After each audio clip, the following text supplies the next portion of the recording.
Assalamualaikum warahmatullahi wabarakatuh.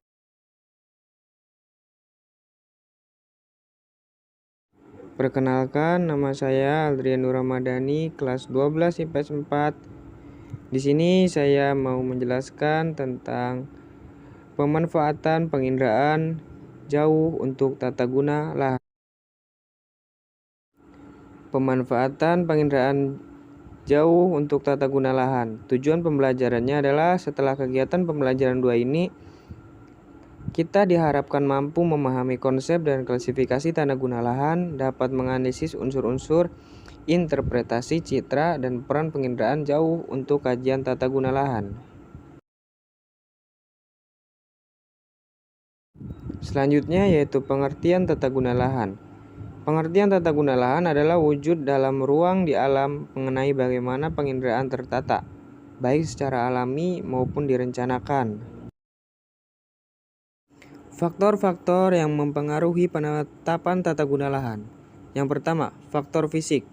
Faktor fisik yang perlu dipertimbangkan terkait dengan tata guna lahan adalah keadaan geologi, tanah, dan iklim. Keempat, faktor fisik ini saling mempengaruhi antara satu sama lain. Misalnya adalah kondisi jenis tanah yang ada, karena kita ketahui bahwa faktor mempengaruhi tanah adalah bantuan induk yang tersusun dalam sistem geologi.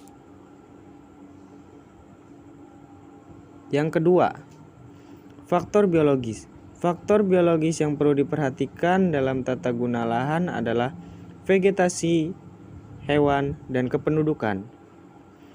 Yang ketiga, faktor ekonomi. Faktor pertimbangan ekonomi erat kaitannya dengan ciri keuntungan, keadaan pasar, dan transportasi. Yang keempat, faktor institusi.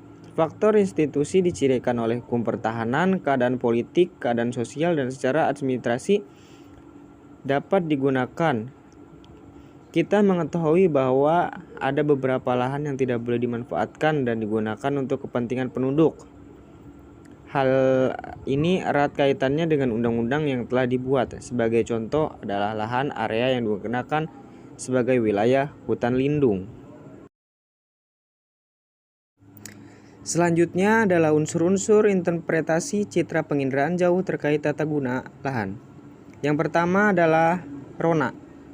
Rona adalah tingkat kecerahan atau kegelapan suatu objek yang terdapat pada citra. Air laut memantulkan rona gelap sedangkan pasir memantulkan rona terang. Yang kedua adalah warna. Warna adalah wujud tampak mata dengan menggunakan spektrum sempit. Lebih sempit dari spektrum tampak, misalnya warna coklat kuningan pada air menandakan air tersebut keruh. Yang ketiga adalah bentuk. Bentuk merupakan variabel kualitatif yang mencerminkan konfigurasi atau kerangka objek. Bentuk merupakan atribut yang jelas dan khas, sehingga banyak objek-objek di permukaan bumi dapat langsung dikenali pada saat interpretasi cinta melalui unsur bentuk saja. Yang keempat adalah ukuran. Ukuran adalah atribut objek yang meliputi jarak, luas, volume, ketinggian, tempat, dan kemiringan lereng. Selanjutnya ada tekstur. Tekstur sering dinyatakan dengan kasar, sedang, dan halus. Contohnya pohon besar memiliki tekstur kasar, perkebunan sedang dan tanah kosong memiliki tekstur halus. Selanjutnya ada pola. Pola atau susunan keruangan merupakan ciri yang menandai bagi banyak objek bentukan manusia dan bagi beberapa objek alamiah. Contoh, aliran sungai di daerah pegunungan memiliki pola aliran radial sentrifugal. Terima kasih telah mendengarkan. Sekian penjelasan dari pemanfaatan penginderaan jauh untuk tata guna lahan. Sampai sini saja, mohon maaf bila ada salah kata, mohon dimaklumi. Sekian dan terima kasih. Wassalamualaikum warahmatullahi wabarakatuh.